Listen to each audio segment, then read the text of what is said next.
Cameron, he recently interviewed Diddy's witness, who so happened to be nicknamed the Punisher. Woo!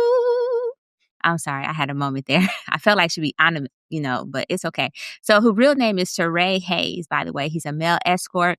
And so, during this interview, he really wanted to know all about Cassie's box. And I am so curious in regards to one, do you think this was an appropriate conversation for him to ask, or not even conversation, an appropriate topic for him to ask pertaining to Cassie, who is currently one of the many witnesses for the freak-offs, apparently, and in this Diddy Rico case? Was it a little bit too early for him to be asking about this? Or, I don't know, I'm trying to figure out what exactly, was it ethical, or what exactly was he trying to accomplish, or was it just all getting to know about Cassie's box? Okay, was it too early? If there's ever a time, then now's a good time. You know what I mean? Because it's what people are talking about. And he had someone who could tell him, right? Now, I don't mean to be the creeper in the room. I want to say all the right things like, these mics aren't tools to beat down people and to take away their privacy and da-da-da-da. But when you go to court, all the stuff comes out. And unless the court documents are sealed, the news people are going to report it. So her situation there is already in discussion in living rooms across America. Okay. And now we have somebody who's actually been in the living room of her living room, if you understand what I'm saying. Right. And if somebody had been to, before it was MTV Cribs, if somebody had been to like the Brat's house, I'd be like, hey man, you at the Brat house? What's it like in there? So it's the same question. Hey, you were in there. I want to ask you about the drapes and the carpet. It's the same question. You know what I mean? Yes, it's dealing with whatever. We just got through talking about Cardi B, who put out WAP. Apparently, sexual organs and sexual expression is an open topic now, right? So I don't know why we clutching our pearls. I would like to be indignant with the rest of y'all, but to be totally honest, the man had a question. He had an answer. He asked the questions, right? If whether or not the Punisher answered, that was on him to say where he put his respect for that particular experience that he had with Cassie, right? That was that. But for the man to ask the question, I know people want to say it was journalistic, but I feel like there was some journalism in there. Honestly, I wanted to know the answer. I still do. I find out for myself. Anyway, it's not my turn. Y'all go ahead. Oh, I think people will find any reason to not let women be victims. Like, we have to do something to diminish their character in order to validate the potential offender from not looking and being as bad as he could potentially be. I think Cameron is a bitch nigga. I think anybody that decides to ask a question about somebody's cuckoo who has been open in her own opinion about being a victim of rape. I think we get caught up on the it's not proven. But we wasn't there. She said it. She feels it. You don't think she's impacted by this type of dialogue or minimalization of who she is? Not even her character, not even what she's saying, but just her body. I think is very primal. I think it's very sucker-ish. And I think it's something that people do to deflect from the reality that this woman is saying that she was raped by one of his partners. Like, Cameron could just keep wearing pink and doing bitch shit because that's what he's used to. But it's like he should do something different at this point. We have been talking about the quality of Halle Berry's box, or the lack thereof, for the last 30 years. It's on the table. This is no different. We've been talking about this, various others. She just comes to mind. This has been out in the public for about 30 years. We've been, oh man, is it trash? Like, we don't know. We just got a eyewitness or a live participant who asked the guy, hey man, listen, she's been doing this. You were there.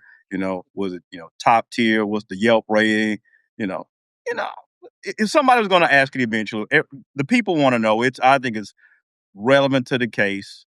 So this is not the first female celebrity. We've been wondering about the quality of her goods. It's not going to be the last. So we have to be big kids and suck it up.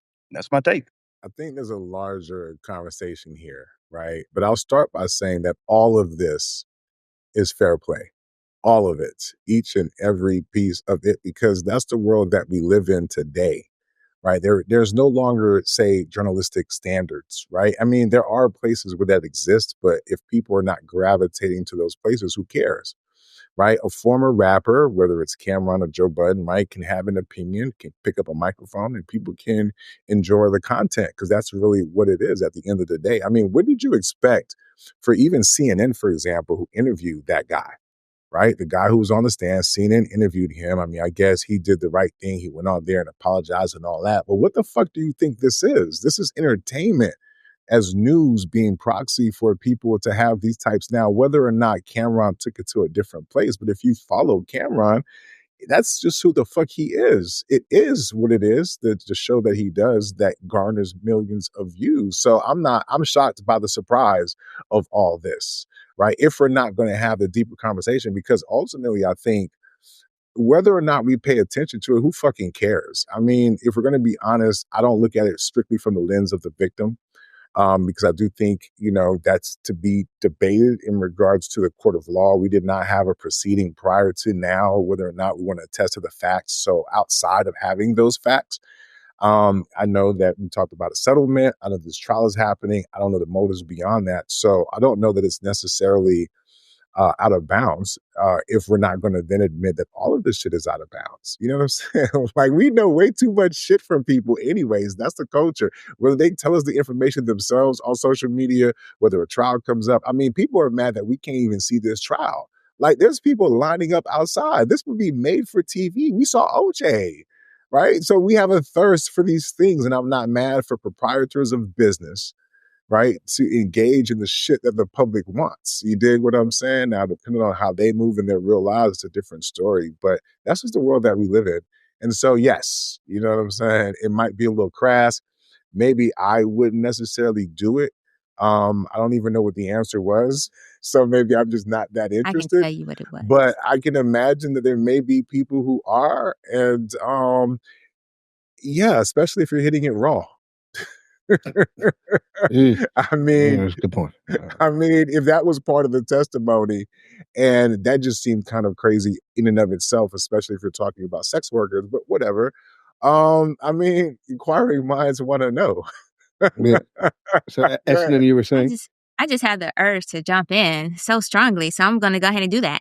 And so the good news is he kind of deflected. He started off saying that for the most part, he was uncomfortable because Diddy was doing some things with his own privates, and he knew that Diddy swung a certain way, and he was kind of uncomfortable because he just wanted to make sure that he was protected and more focused on his protection versus on what he was actually doing with Cassie is what his response was.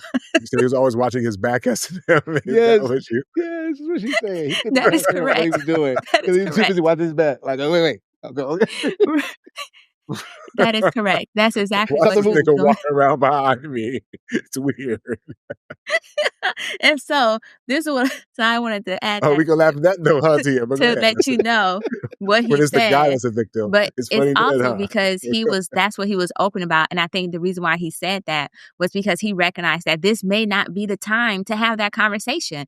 Now, if it's like after the trial or whatever, by all means, ask these type of questions. But during the trial itself, while it's going on, knowing how traumatic it appeared to her at the minimum, this was not the time to ask the questions. So what? All the men around the world want to know what her box was like, and this is not the time to ask the question. Ask it after the trial. Ask it after everything has transpired. Who? For her herself. We are constantly re-victimizing the victim. And this is, go ahead. This was Cameron having this conversation with this guy. So how right, but she's, and I'm saying, if like we talk about it after media. the trial, aren't we re-victimizing her then? Isn't it better to talk about it while the trial is yes. going on? No, because, okay, this is what I'm going to say. I personally don't think it should be talked about, period. I don't think it should be talked about, period, because at the end of the day, you're basically talking about a rape victim, right? At the end of the day, whether if she was participant early on or not, at the point it became rape, you're basically talking about a rape victim. And so I don't think it's what we talked about. Now, if you're asking about participatory sex, like if you're asking about consensual sex, the details of consensual sex. Hold on, man. None of this stuff has been substantiated, right? Well, she feels that she was raped. For you and any other person, that should be enough to respect it until we find out something differently. It's just common courtesy, human being shit.